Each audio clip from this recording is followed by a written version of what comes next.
Chris, tu penses vraiment être à la hauteur d'un événement avec des investisseurs internationaux? La question sortit de la bouche de ma femme, Victoria, comme une lame tranchante, brisant le silence de notre chambre. Je finissais d'ajuster la cravate que j'avais achetée spécialement pour le gala de Whitmore Industries, l'entreprise familiale, lorsque ces mots me frappèrent comme un coup de poing dans l'estomac. « Que veux-tu dire par là ?» ai-je demandé en me tournant vers elle. Victoria était assise devant sa coiffeuse en marbre importé, appliquant son rouge à lèvres français hors de prix avec la précision de quelqu'un qui est né pour impressionner la haute société de Manhattan. « Papa et moi avons discuté. Nous avons décidé qu'il valait mieux que tu ne te rendes pas à la soirée ce soir. Cet événement est destiné à un autre niveau de personne, Chris. Tu comprends, n'est-ce pas? Je m'appelle Chris et, à 32 ans, je viens de découvrir que ma propre femme me considère comme un raté, indigne de fréquenter l'élite qu'elle appelle sa famille. Le plus ironique, c'est qu'il y a 3 ans, lorsque j'ai rencontré Victoria, j'étais le fondateur d'une start-up technologique qui avait révolutionné le système de logistique urbaine. Mon entreprise, Streamflow, avait été vendue à une multinationale pour 80 millions de dollars. 80 millions qui lui ont permis de maintenir le niveau de vie luxueux auquel elle était habituée lorsque l'empire de la famille Whitmore a commencé à s'effondrer de l'intérieur. Victoria, tu es sérieuse? J'ai littéralement sauvé l'entreprise de ton père de la faillite l'année dernière. Les algorithmes que j'ai développés ont augmenté l'efficacité de 40%. Elle soupira avec cette expression d'impatience qui était devenue sa marque de fabrique ces derniers mois. Chérie, tu ne comprends pas. C'est une chose d'avoir de l'argent. C'en est une autre d'avoir de la classe. Et la classe ne s'achète pas. Ces mots résonnèrent dans la pièce comme un verdict définitif. La classe ne s'achète pas. Comme si mes 2 diplômes du MIT, comme si les innovations que j'avais créées, comme si le fait d'avoir littéralement sauvé l'entreprise familiale n'avait aucune importance. De plus, continua Victoria, se levant et lissant la robe Valentino que je lui avais offerte, maman a déjà invité quelqu'un de plus approprié pour m'accompagner. Richard Pemberton. Vous vous êtes rencontrés au club le mois dernier. Richard Pemberton. L'héritier d'une fortune bancaire qui n'avait jamais travaillé de sa vie, mais qui avait le bon nom de famille et fréquentait les bons endroits. Pendant que Victoria parlait, mon esprit analysait rapidement la situation. Les signes étaient là depuis des mois. Les réunions familiales dont j'étais subtilement exclu. Les chuchotements qui cessaient lorsque j'entrais dans la pièce. La façon dont mon beau-père, Charles Whitmore, avait commencé à me traiter avec une courtoisie froide et distante. Mais ce que Victoria et la famille Whitmore ignoraient, c'est que j'avais remarqué bien plus que je ne le laissais paraître. Au cours des 6 derniers mois, alors qu'ils me traitaient comme un intrus toléré, j'avais découvert des informations intéressantes sur les finances de l'entreprise. Des informations qui expliquaient pourquoi ils avaient tant besoin de sauver les apparences lors de ce gala. « D'accord, Victoria », répondis-je calmement en retirant ma cravate et en la suspendant dans l'armoire. « Je resterai à la maison aujourd'hui. » Elle sembla soulagée, comme si elle s'attendait à une dispute qui n'avait pas eu lieu. « Très bien. Je savais que tu comprendrais. » Ce qu'elle ne savait pas, c'est que j'avais passé les dernières semaines à documenter méticuleusement toutes les irrégularités que j'avais découvertes chez Whitmore Industries.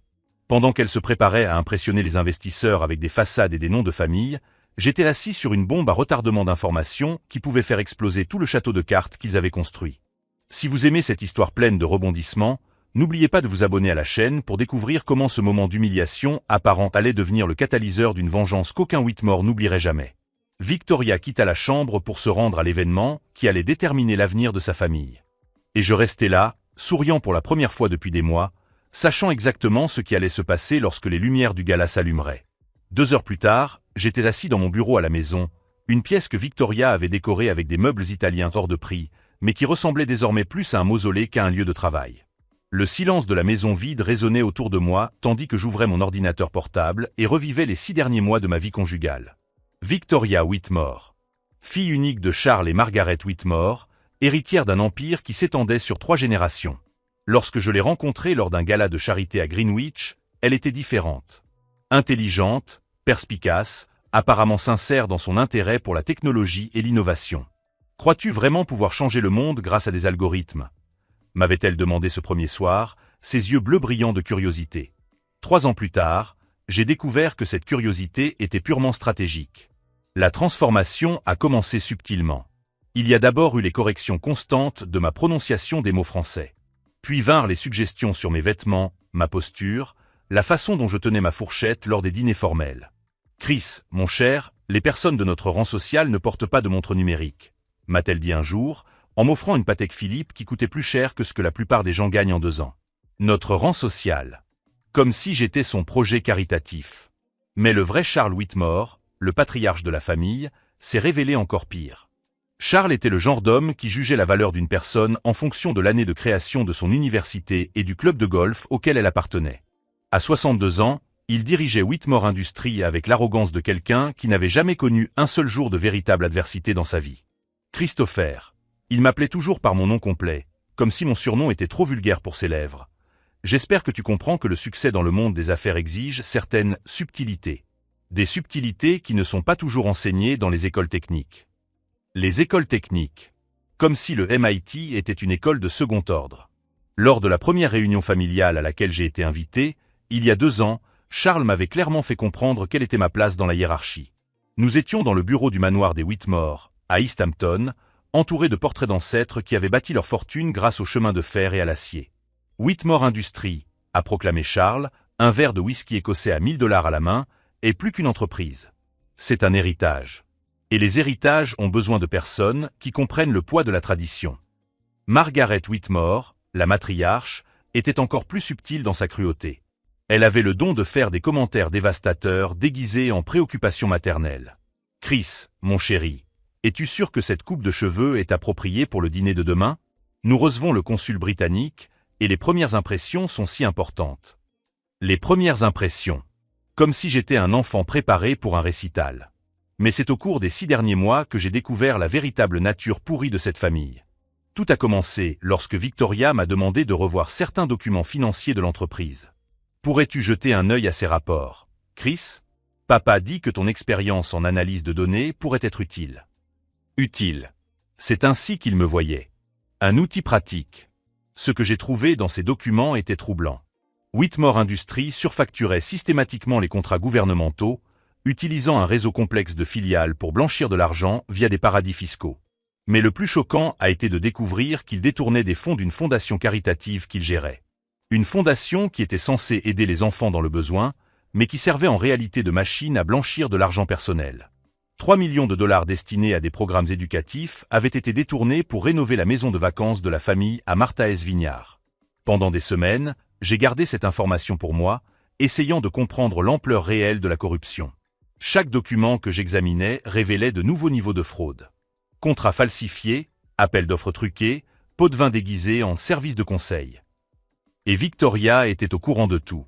Je l'ai découvert un mardi soir, lorsqu'elle a reçu un appel de Charles pendant que nous dînions. Oui, papa, je suis au courant pour les auditeurs. Chris a déjà réglé la question des rapports trimestriels. Non, il ne se doute de rien. Il pense toujours qu'il aide l'entreprise à se moderniser. Elle parlait de moi comme si j'étais un animal de compagnie particulièrement bien dressé. Ce soir-là, j'ai fait semblant de dormir pendant qu'elle prenait sa douche et j'ai accédé à son téléphone. Les emails entre elle et Charles étaient une confession complète. Non seulement sur les fraudes financières, mais aussi sur la façon dont il prévoyait d'utiliser ma réputation pour blanchir l'image de l'entreprise si nécessaire. « Christopher sera utile si nous avons besoin d'un bouc émissaire technique », avait écrit Charles. « Les hommes comme lui sont jetables lorsqu'ils ne servent plus nos intérêts. » Jetables. Pendant 3 ans, j'avais cru que je construisais un mariage. En réalité, j'étais en train d'être préparé pour être le coupable idéal lorsque le château de cartes s'écroulerait. À partir de ce moment, j'ai commencé à tout documenter méticuleusement. Chaque conversation, chaque document, chaque transaction suspecte. J'ai installé des applications d'enregistrement sur mon téléphone, sauvegardé tous les fichiers sur des serveurs sécurisés et commencé à constituer un dossier complet sur les activités criminelles de la famille Whitmore. Mais cela ne suffisait pas. Une simple dénonciation aurait été prévisible, et ils avaient des avocats coûteux et des relations politiques qui auraient pu minimiser tout scandale. J'avais besoin de quelque chose de plus élégant, de plus dévastateur. C'est alors que j'ai découvert que Charles avait organisé le gala d'aujourd'hui spécifiquement pour annoncer une fusion avec un conglomérat européen. Une fusion qui dépendait de l'approbation d'investisseurs internationaux qui n'avaient aucune idée de la véritable nature corrompue des Whitmore.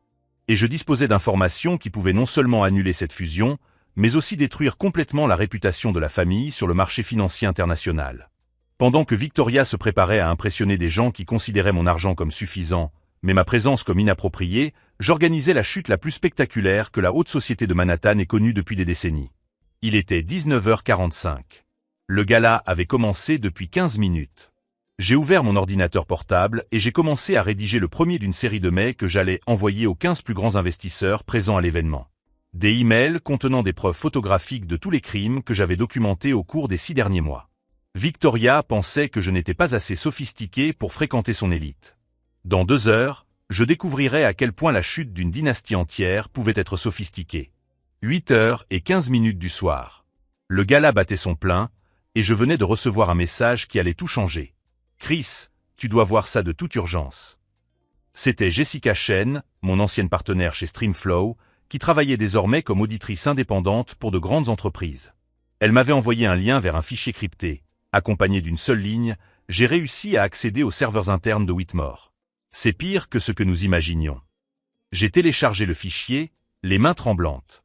Pas de nervosité, mais d'anticipation. Ce que j'ai trouvé dans les documents a dépassé mes pires soupçons. Charles Whitmore ne se contentait pas de détourner l'argent d'une fondation caritative. Il dirigeait une chaîne de Ponzi qui s'étendait sur 17 pays, utilisant la réputation de la famille pour attirer des investisseurs innocents qui perdaient toutes leurs économies. Mais le plus dévastateur se trouvait dans un dossier intitulé « Opération nettoyage ». Il s'agissait d'un plan détaillé visant à m'incriminer comme le véritable cerveau derrière toutes les fraudes. Des documents falsifiés avec ma signature numérique, des contrats antidatés suggérant que j'étais le consultant technique responsable des systèmes frauduleux, et même des emails fabriqués de toutes pièces dans lesquels je donnais soi-disant des instructions à Charles sur la manière de dissimuler les crimes. « Le garçon est parfait », avait écrit Charles à Margaret dans un message datant de 6 mois. Jeune, ambitieux, avec une formation en technologie. Quand tout s'effondrera, il sera le bouc émissaire idéal. Victoria est déjà en train de semer les graines de son instabilité émotionnelle. Dans 6 mois, personne ne se posera de questions quand il l'avouera, tout avant de fuir le pays. Fuir le pays. Ils avaient prévu de me faire porter le chapeau, puis de simuler ma fuite, me laissant en fuite à l'étranger pendant qu'ils poursuivraient leurs activités les mains propres. Mon téléphone a sonné. Victoria. Chris, mon chéri, comment te sens-tu? J'espère que tu ne te sens pas trop seul à la maison. Sa voix avait cette douceur venimeuse que j'avais appris à reconnaître. Je vais bien, Victoria. Comment se passe le gala? Oh, merveilleusement bien. Papa te présente à quelques investisseurs. Il leur explique comment tu as développé des systèmes incroyables pour l'entreprise. Ils sont très intéressés et aimeraient te rencontrer en personne la semaine prochaine. Des systèmes incroyables. Traduction. Il préparait le terrain pour me présenter comme le génie derrière la technologie, avant de me transformer en criminel derrière les crimes. C'est intéressant, ai-je répondu d'une voix neutre. Et que dit-il exactement à mon sujet? Eh bien, Victoria a hésité, et je l'ai entendu choisir ses mots avec soin. Il mentionne que vous avez été à l'origine de certaines innovations financières. Des systèmes de transfert international, l'optimisation des structures fiscales. Vous savez, le genre de choses qui impressionnent les investisseurs européens. Système de transfert international. Optimisation des structures fiscales. Ils étaient littéralement en train de construire ma biographie criminelle en temps réel, devant des témoins internationaux qui pouvaient corroborer que j'étais le cerveau derrière tout cela. Victoria, dis-je calmement, j'ai besoin de te poser une question importante. Bien sûr, mon chéri. Au cours des 3 dernières années, m'as-tu jamais vraiment aimé? Ou ai-je toujours fait partie d'un plan plus vaste? Le silence à l'autre bout du fil dura 15 secondes. 15 secondes qui m'ont dit tout ce que j'avais besoin de savoir. Chris, quelle question étrange. Bien sûr que je t'aime. Pourquoi me demandes-tu cela? Mais sa voix avait changé. Elle avait pris le ton automatique de quelqu'un qui récite un script mal répété. Simple curiosité, répondis-je. Profite bien du reste de la soirée. Je raccrochai avant qu'elle n'ait le temps de répondre. À 21h, j'ai reçu un autre appel. Cette fois, c'était Marcus Webb, un journaliste d'investigation du Financial Times qui avait tenté de me joindre à 3 reprises au cours des dernières semaines. J'avais ignoré ses appels, pensant qu'ils concernaient la vente de ma start-up. Chris Morrison, ici Marcus Webb. J'ai besoin de vous parler de toute urgence au sujet de Whitmore Industries. À son sujet. Nous enquêtons sur des irrégularités financières massives. Nos sources suggèrent que vous pourriez détenir des informations pertinentes. Ou, il marqua une pause significative. Que vous pourriez être en train d'être préparé à être tenu responsable de crimes que vous n'avez pas commis. Mon sang se glaça. Comment le savez-vous? J'ai des sources au sein de l'entreprise. Et au cours des dernières 48 heures, 3 personnes différentes m'ont contacté avec des preuves qui vous désignent comme le cerveau d'une fraude internationale. Des preuves très commodes. Trop commodes. Marcus avait flairé le stratagème avant même que j'en mesure pleinement l'ampleur. Marcus, pouvez-vous me rencontrer demain matin? J'ai des choses à vous montrer qui vous intéresseront beaucoup. Bien sûr. Mais Chris, si vous avez des preuves, vous devez agir vite. Mes sources suggèrent que quelque chose d'important va se produire la semaine prochaine. Quelque chose qui pourrait vous laisser sans option. Quelque chose d'important la semaine prochaine. Après avoir raccroché, j'ai rouvert les fichiers que Jessica m'avait envoyés. Je cherchais des calendriers, des dates, tout ce qui pourrait indiquer le timing du plan des Whitmore. Je les ai trouvés dans un dossier intitulé « Mise en œuvre finale ». Vendredi prochain, dans 7 jours, Charles annoncerait publiquement qu'il avait découvert des irrégularités dans les systèmes que j'étais censé avoir développés. Il m'accuserait publiquement de fraude, présenterait des preuves falsifiées et engagerait des poursuites pénales contre moi. La même semaine, Victoria entamerait les démarches pour le divorce, affirmant avoir découvert ma vraie nature et se sentir trahie et manipulée. Et pendant que je ferais face à des accusations criminelles et à un divorce public et humiliant, il transférerait tous les actifs restants vers des comptes offshore et commencerait une nouvelle vie dans des paradis fiscaux. 7 jours. Il m'avait accordé exactement 7 jours d'ignorance béate avant de détruire complètement ma vie. Mais ce faisant, il m'avait aussi donné 7 jours pour leur préparer le cadeau d'adieu qu'ils méritaient. J'ai appelé Jessica. Jess, j'ai besoin que tu annules tous tes rendez-vous de la semaine prochaine. Pourquoi? Parce que nous allons démanteler un empire criminel, et tu es la seule personne en qui j'ai confiance pour le faire correctement. Chris, tu es sûr de vouloir te lancer là-dedans? Les Whitmore ont des avocats très chers et des relations politiques. Si quelque chose tourne mal. Jessica, les jeux interrompus, ils ne se sont pas contentés de m'utiliser et de prévoir de se débarrasser de moi. Ils ont volé 80 millions de dollars à des innocents. Des retraités qui ont perdu toutes leurs économies. Des familles qui avaient investi dans l'éducation de leurs enfants.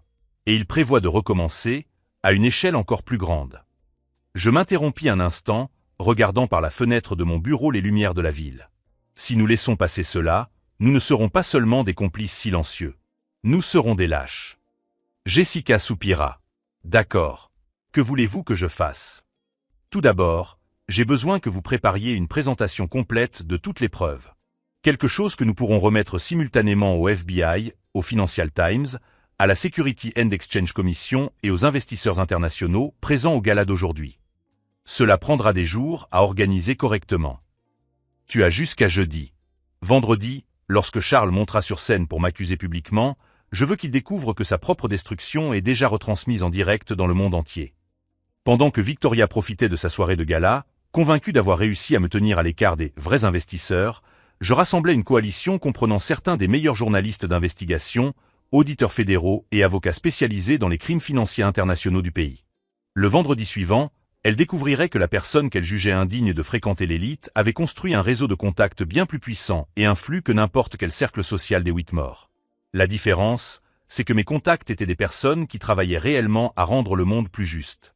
Et ils étaient avides d'une histoire comme celle-ci. Jeudi, 5 heures du matin.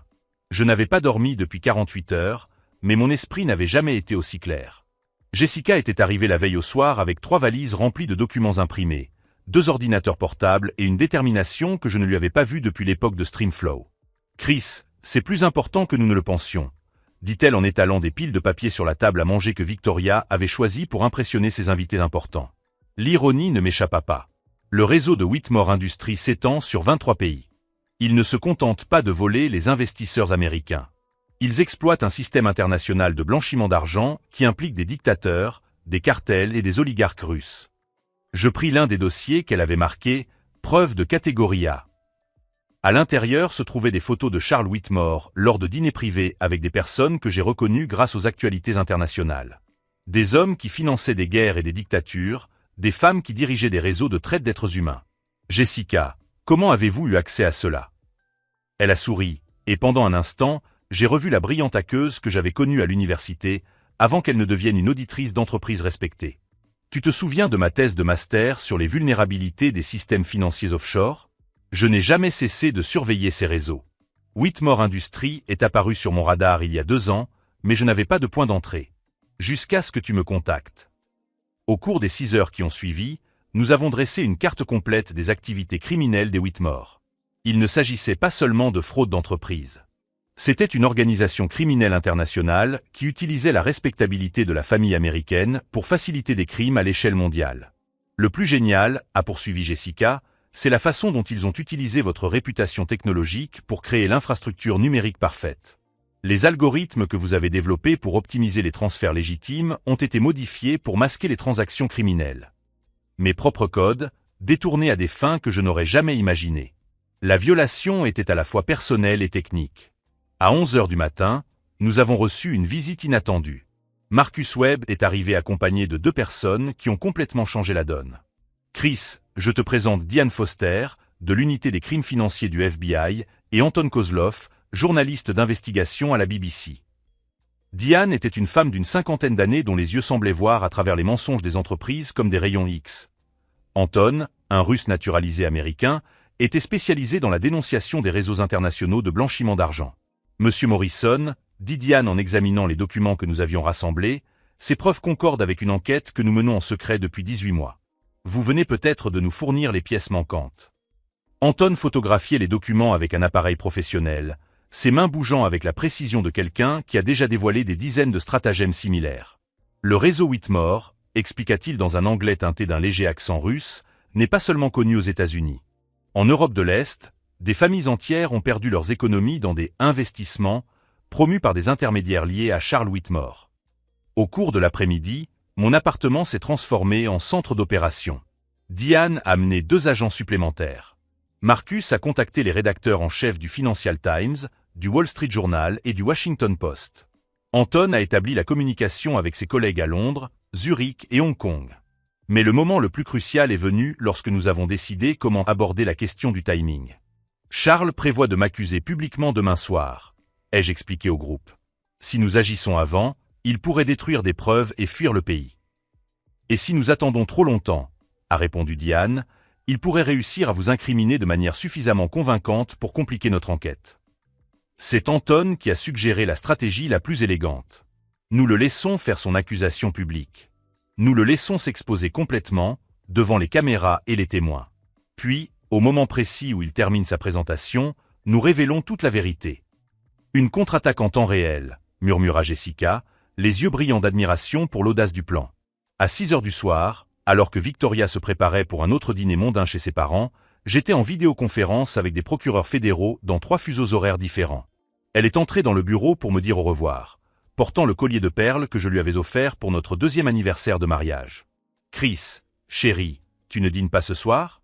Maman a tenu à préparer ton plat préféré. Son plat préféré. Comme si 3 années de manipulation pouvaient être effacées par des lasagnes aux épinards. Je n'ai pas faim, Victoria. Profite de ta soirée en famille. Elle m'embrassa sur le front, un geste qui autrefois était empreint d'affection et qui semblait désormais être une marque de trahison. Je t'aime, dit-elle, et pendant un instant, sa voix sembla sincère. Je sais, répondis-je, sans détourner les yeux de l'écran de mon ordinateur. Après son départ, je repris la vidéoconférence avec une détermination renouvelée. Le plan prenait forme avec une précision chirurgicale. Demain soir, lorsque Charles Whitmore monterait sur la scène de l'Hôtel Plaza pour faire sa présentation sur l'innovation et l'intégrité des entreprises, il serait entouré de journalistes, d'investisseurs, d'autorités fédérales et de caméras de télévision. Il l'accuserait publiquement de fraude internationale, présenterait des preuves falsifiées et ferait son discours sur la façon dont il avait découvert la véritable nature de l'homme qui avait épousé sa fille. Et au moment même où il terminerait sa prestation, il découvrirait que tous les membres de l'auditoire avaient déjà reçu un dossier complet sur ses propres activités criminelles, remis simultanément par des agents fédéraux, des journalistes d'investigation et des auditeurs internationaux. Si vous avez suivi ce parcours ponctué de découvertes choquantes, abonnez-vous à la chaîne dès maintenant, car ce qui se passera vendredi prochain sera le revirement le plus spectaculaire que l'élite de Manhattan ait jamais connu. Anton avait réussi à accéder aux caméras de sécurité de l'Hôtel Plaza. Diane avait une équipe de 20 agents stratégiquement positionnés lors de l'événement. Marcus coordonnait avec les rédacteurs en chef pour une publication simultanée dans 12 médias internationaux. Et j'avais une révélation finale que même Jessica ne connaissait pas encore. Au cours des 72 dernières heures, j'avais discrètement transféré tous les actifs que Charles pensait avoir volés à leurs victimes d'origine. Compte par compte, famille par famille, en utilisant les mêmes systèmes qu'il avait corrompus pour annuler chaque transaction criminelle des 3 dernières années. Quand il essaierait d'accéder à ses comptes offshore demain matin, il découvrirait que 80 millions de dollars avaient tout simplement disparu. Pas détruits. Restitués. Aux familles retraitées en Floride qui avaient perdu leurs économies. Aux jeunes entrepreneurs européens qui avaient fait confiance à des investissements frauduleux. Aux organisations caritatives qui avaient été volées pour financer la rénovation de manoirs. Victoria rentra à la maison à 10 heures du soir et me trouva exactement là où elle m'avait laissé, travaillant sur mon ordinateur. « Comment était le dîner ?» demandai-je sans la regarder. « Merveilleux. Papa est très enthousiaste pour demain. Il a dit qu'il allait enfin pouvoir remettre les choses à leur place. » Remettre les choses à leur place. Pendant qu'elle prenait sa douche, se préparant à dormir aux côtés de l'homme qu'elle comptait détruire, je finalisais les derniers détails de ce qui allait être la chute la plus spectaculaire et la plus méritée de l'histoire de l'élite américaine. Demain, Charles Whitmore découvrirait que sous-estimer l'intelligence de quelqu'un est le premier pas vers sa propre destruction. Et Victoria apprendrait que se marier par convenance a des conséquences qui vont bien au-delà du divorce. Vendredi, 7h15 du soir.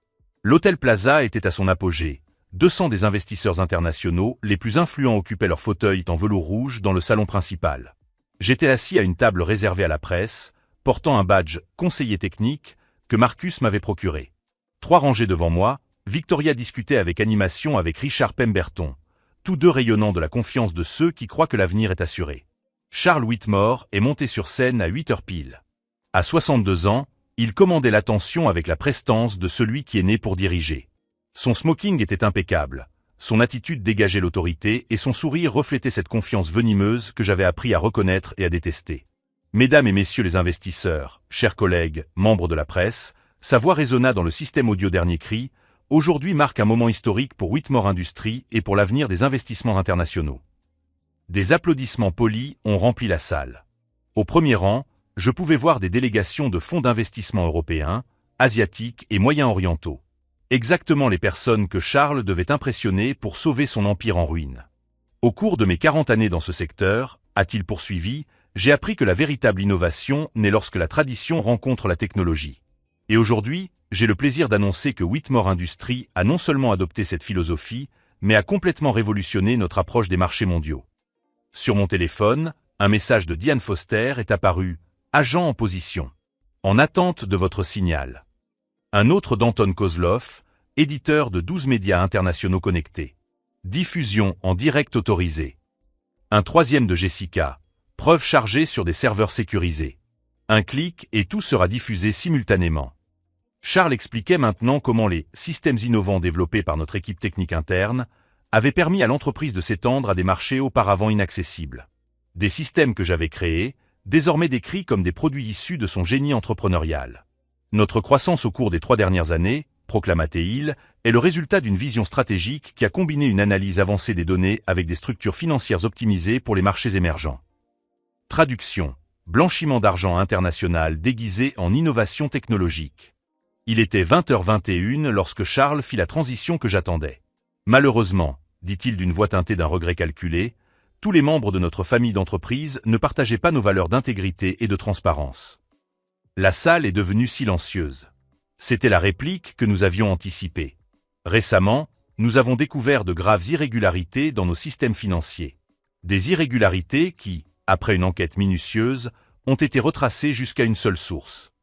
Il a fait une pause dramatique, laissant la tension monter. Christopher Morrison, qui avait rejoint notre famille en épousant ma fille Victoria, a systématiquement abusé de sa position de confiance pour mettre en place des stratagèmes frauduleux qui ont compromis non seulement nos ressources d'entreprise, mais aussi les fonds destinés aux organisations caritatives que nous gérons. Des murmures choqués parcoururent l'auditoire. Victoria, assise au 3e rang, tenait le bras de Richard avec une expression de douleur convaincante. Les preuves, poursuivit Charles en retirant un dossier du podium, comprennent des contrats falsifiés portant sa signature numérique, des enregistrements de transactions non autorisées et des communications dans lesquelles il détaillait ses plans pour utiliser la réputation de notre famille comme couverture pour des activités criminelles. Il distribuait maintenant des copies des preuves falsifiées aux membres de la presse assis au premier rang. Des documents que Jessica et moi avions vus lors de notre analyse, fabriqués avec une sophistication qui aurait convaincu n'importe quel enquêteur superficiel. C'est avec une profonde tristesse, déclara Charles, que j'annonce que nous avons engagé des poursuites pénales contre Christopher Morrison. Whitmore Industries ne tolérera pas que des criminels exploitent notre réputation vieille de 90 ans à des fins frauduleuses. Des applaudissements ont éclaté dans les premiers rangs, menée par Richard Pemberton et d'autres membres de l'élite sociale présents. C'est à ce moment-là que j'ai envoyé un seul message à Jessica. Maintenant. Ce qui s'est passé dans les 15 secondes qui ont suivi était une symphonie de coordination que je n'oublierai jamais. Simultanément, tous les investisseurs présents ont reçu une notification push sur leur smartphone. Des éditeurs de 12 pays ont publié des articles identiques avec des preuves complètes. Des agents fédéraux se sont levés de leur position stratégique dans la salle, s'identifiant discrètement auprès des organisateurs de l'événement. Mais le coup de grâce est venu lorsque les écrans LED géants installés sur les côtés de la scène, qui étaient censés afficher les graphiques de croissance de l'entreprise, ont commencé à afficher quelque chose de complètement différent. Des photos de Charles Whitmore lors de dîners privés avec des oligarques russes connus. Des documents bancaires montrant des transferts vers des paradis fiscaux. Des enregistrements audio de conversations téléphoniques où il discutait de la manière d'utiliser le garçon comme bouc émissaire lorsque la situation s'envenimerait. Charles s'est interrompu au milieu de sa phrase, son expression confiante se transformant en confusion lorsqu'il a réalisé que les personnes dans l'auditoire ne le regardaient plus, mais regardaient les écrans derrière lui. Techniquement, a retenti une voix amplifiée dans le système audio, ces preuves ont été obtenues grâce au même système que vous venez de m'accuser d'avoir corrompu. Toutes les têtes se sont tournées vers ma table. Je me tenais debout, tenant un micro sans fil qu'Anton m'avait discrètement fourni. Mesdames et messieurs les investisseurs présents ici, ai-je poursuivi, les informations que vous venez de recevoir sur vos appareils contiennent des preuves irréfutables que Charles Whitmore a mené une opération internationale de blanchiment d'argent pendant plus de 5 ans, utilisant des fonds caritatifs et des investissements frauduleux pour financer des réseaux criminels dans 17 pays. Le silence dans la salle était si complet que je pouvais entendre le bourdonnement du système de climatisation. Monsieur Morrison. Charles tenta de reprendre le contrôle, sa voix trahissant désormais une tension qu'il ne pouvait plus dissimuler. Ces accusations sont documentées par des agents fédéraux du FBI, l'interrompis-je, vérifiées par des experts internationaux en criminalité financière et confirmées par des journalistes d'investigation d'au moins 6 pays différents. C'est à ce moment-là que Diane Foster se leva de son siège au 2e rang, brandissant son badge fédéral. Charles Whitmore, sa voix trancha dans la salle comme une lame. Vous êtes arrêté pour suspicion de complot international en vue de blanchiment d'argent, fraude à l'investissement et détournement de fonds caritatifs. Le chaos qui s'ensuivit fut indescriptible. Les investisseurs européens se levèrent simultanément, passant déjà des appels pour annuler toute association avec Whitmore Industries. Les journalistes se précipitèrent vers les sorties, diffusant en direct vers leur rédaction. Les membres de l'élite sociale new-yorkaise chuchotaient entre eux, calculant rapidement comment se distancier publiquement de la famille. Mais mon attention était concentrée sur Victoria. Elle s'était levée de son fauteuil, le visage figé dans une expression de choc sincère. Pas de choc à cause de l'arrestation de son père, mais de choc parce que leur plan parfait avait été complètement démantelé par quelqu'un qu'ils considéraient incapable d'une telle sophistication. Nos regards se sont croisés à travers la salle en ébullition, et pendant un instant, je n'ai pas vu la manipulatrice calculatrice qui avait tenté de me détruire, mais une jeune femme de 30 ans qui venait d'assister à la désintégration complète du monde qu'elle connaissait. Chris, murmura-t-elle, même à distance, et je pus lire ses lèvres former les mots « Comment l'as-tu su ?» Je souris pour la première fois depuis des mois, non pas avec amertume ou vengeance, mais avec la satisfaction tranquille de quelqu'un qui avait rétabli l'équilibre de l'univers. Je me frayai un chemin à travers la foule paniquée et m'arrêtai à 1 mètre d'elle. « Victoria, dis-je calmement, tu as posé la mauvaise question. »« Comment ça ?» murmura-t-elle. « La question n'est pas comment j'ai su. La question est, pourquoi avez-vous supposé que je ne saurais pas ?» Marcus Webb apparut à mes côtés, les caméras de télévision capturant chaque seconde de notre conversation. « Pendant 3 ans, ai-je poursuivi, vous m'avez traité comme un projet caritatif, un intrus toléré, quelqu'un dont l'intelligence n'était utile que lorsque cela servait vos intérêts. Mais vous avez oublié une chose fondamentale. » Victoria pleurait maintenant, ses larmes estompant son maquillage soigneusement appliqué. J'ai construit Streamflow à partir de rien. Je l'ai vendu pour 80 millions de dollars. J'ai révolutionné les systèmes logistiques utilisés dans 42 pays. Et vous pensiez vraiment qu'une personne avec de telles capacités ne se rendrait pas compte qu'elle était manipulée? À 2 tables de là, Charles était escorté par des agents fédéraux, ses menottes brillant sous les lumières de la salle de bal. Chaque document que vous avez falsifié, ai-je poursuivi, contenait des codes de métadonnées que j'avais implémentés dans les systèmes. Des codes qui m'ont permis de retracer non seulement quand les documents ont été créés, mais aussi sur quel ordinateur, par quel utilisateur et à quelle fréquence ils ont été modifiés. Le visage de Victoria perdit toute couleur. Chaque conversation téléphonique que vous avez eue pour me faire porter le chapeau a été enregistrée, car il y a 2 ans, j'ai installé un logiciel de surveillance dans les systèmes de communication de l'entreprise. Un logiciel que vous avez autorisé, croyant qu'il serait utilisé pour protéger des secrets commerciaux.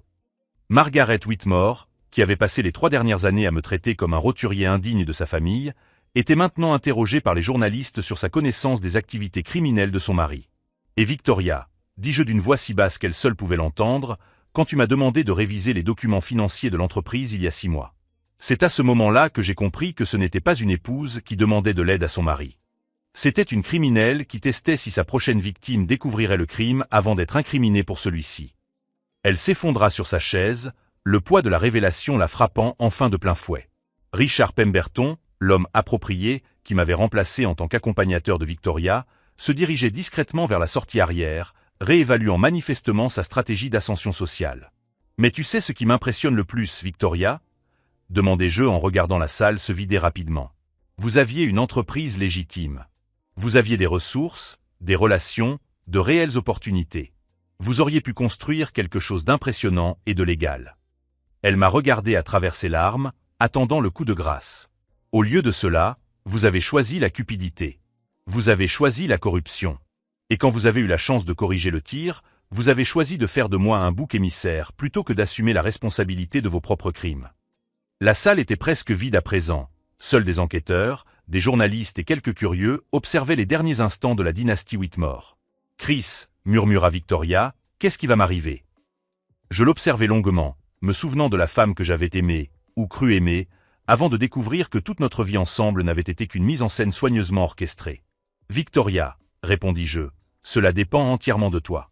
Coopère avec les autorités, rends l'argent volé, et peut-être que dans 10 ans, tu auras la chance de reconstruire ta vie en tant que personne honnête. » Je fis une pause, regardant autour de moi la salle détruite. « Ou tu peux continuer à croire que tu es victime des circonstances, que j'ai en quelque sorte détruit injustement ta famille parfaite, et passer le reste de ta vie à te demander comment quelqu'un que vous considériez comme inadéquat a réussi à surpasser des personnes qui se considéraient comme supérieures. » C'est à ce moment-là que Jessica est apparue à mes côtés, souriant avec la satisfaction de quelqu'un qui avait aidé à exécuter le plan parfait. « Chris, » dit-elle, « les procureurs fédéraux veulent te parler.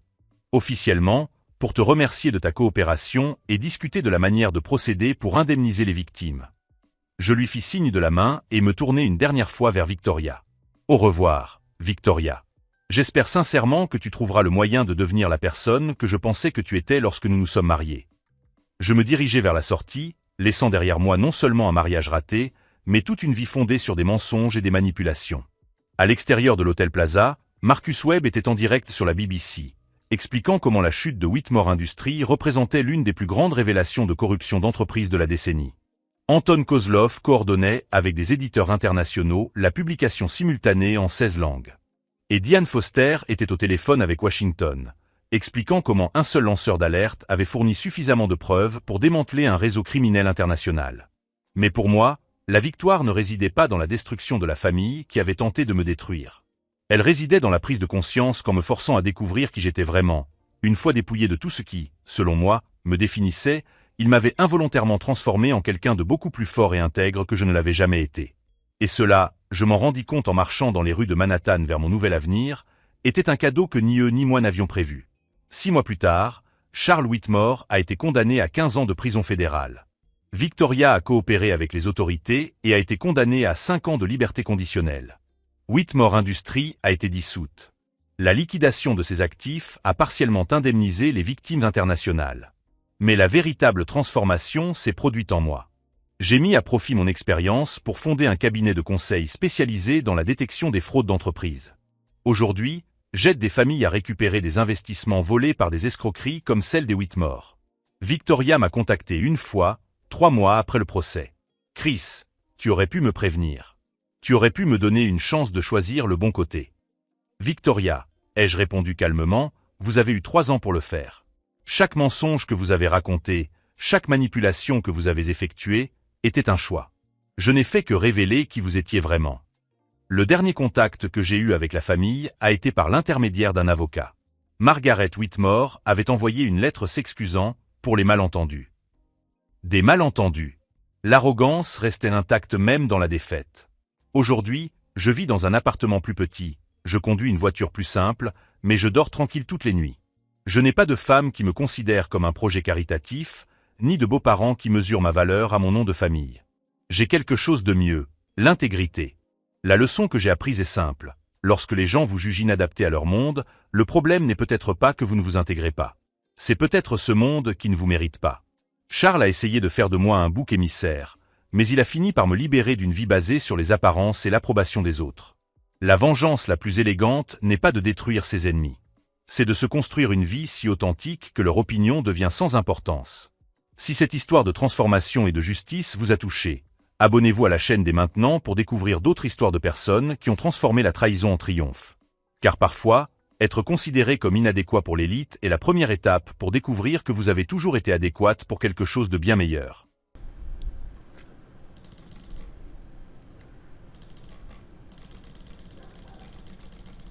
Puta madre. Hola, muy buenas. Buenas, ¿qué pasó? Hola. ¡No! ¡Showy! Joey su la parejita, boludo. El No, está bien que se muera Showy. el que me mató, que déjeme hablar. Bueno, Déjeme hablar, pelotudos. El cuerpo estaba en el almacén, yo estaba en electricidad con la bigorda y con Sí. ¿cómo se llama? El subsexo. El amarillito. Salí a la parte de izquierda, bajé, fui para el almacén y estaba el cuerpo ahí. Onda, los que se ubican del lado derecho son ahí es el impostor. Yo y la bigorda. sí, yo creo que de ese lado solo los vi a ustedes. para mí es Joey. no. Lo que quiero negar es de que estaba en reactor con Kha'Zix. Estábamos ahí. Yo estaba con Kha'Zix. Confirmo. Casi. Sí. Uy, no hay coartada para Pizarra ni el Matías. ¿Cómo? No, pero Abby me ha visto toda la partida, casi. ¿Dónde está? Es que yo, en realidad yo los vi a todos en la partida. Pero en un momento como que solamente estuve con Salfi y con Sub. Yo justo cuando he reportado, yo estaba en gestión. Así que estaba al lado, Te pero voy a no, decir que al no he inicio visto nada. estaba- Huele raro. Al inicio yo me puse en comunicaciones. Los que están del lado derecho, hablen ahora o callen para siempre. Corta. ¿Eso qué significa, Salvi? Matías.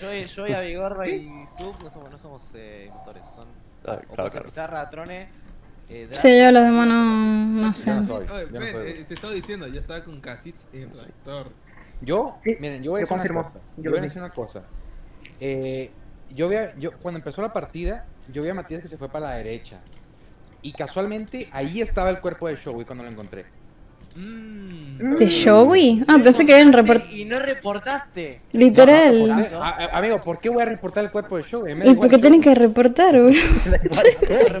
¿Por qué no lo reportaba? Muy raro eso. No sé. Ese Matías. Me pareció haber escuchado a Joey que dijo que era Draco, así que yo voy a votar a Draco. Nah, es Sí. un estúpido. No tienes ni uno de puto IQ, imbécil. Yo dije que te odio, Drazo. Ah, ahí está. Joey, no puedes hablar. Entonces, Drazo. Ok, perfecto. Nah, ¿Por qué le decís hijos eso? de puta, hijos de perro. No, para morir. Drazo. Estúpidos, estúpidos. ¿Qué te pasa? No fui yo. Era Matías, es Matías y el Pizarra. Presiona. Nadie sospecha de mí. Ya. A la verga. Me escupí el loco. A la verga. Era para allá.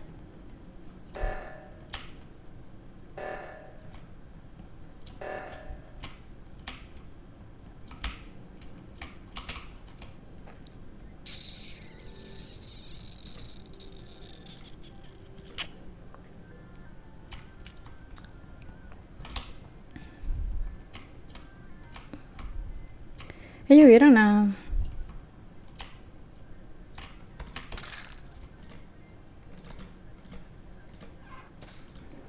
Puta madre. ¡Ay, es subsexo! ¡Es subsexo! ¡No! ¿Cómo se transformó? ¡Es subsexo! ¡Es subsexo! A la mierda, está todo saturado. Pero, Es que me forma. ¡Es subsexo! ¡Es subsexo! yo ni siquiera. ¿Dónde estaban? ¿En dónde estaban? ¡Es subsexo! A ver, no, para su sexo no Hay es cambio porque de estaba formas. conmigo. Boludo, Entonces hay un cambio de forma. Casi, vos subiste, se metió para cámaras y el pelotudo se transformó, amigo. Me dice el pelotudo No, pero y me su quedé sexo ahí, estuvo boludo. conmigo en oxígeno. Entonces Pero yo soy el el oxígeno. What? Clásico, boludo. ¿Entiende? El otro es clásico, amigo. Ah, no, vos tenés espérate. subsexo. Vos tenés Kha'Zix subsexo. está también conmigo. Bueno, Uy, vos tenés subsexo, no. yo lo vi, boludo, corta.